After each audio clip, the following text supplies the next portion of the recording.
Kashmiri e administruar nga Pakistani u bëri thirrje banorëve afër kufirit de facto me pjesën indiane të rajonit që të grumbullojnë ushqime, teksa tensionet mes dy rivalëve janë rritur pas një sulmi vdekjeprurës muajin e kaluar. India fajson Pakistanin për sulmin nga një sulmues i armatosur ndaj civilëve dhe turistëve në pjesën e Kashmirit që administrohet nga India, më 22 prill që la të vrarë 26 persona.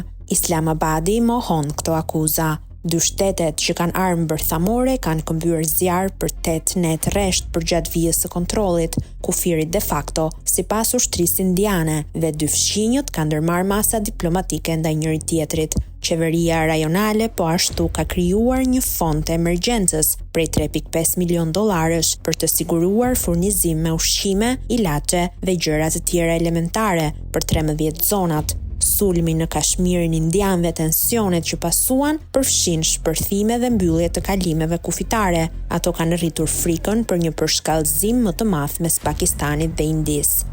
Kryeministri indian Narendra Modi të martën i dha liri të plot operacionale ushtrisë sa i përket përgjigjes ndaj sulmit. Pakistani ka mohuar çdo përfshirje dhe ka thënë se ka të dhëna të besueshme se India po përgatitet për një sulm ushtarak, duke u zotuar se do të kundërpërgjigjet.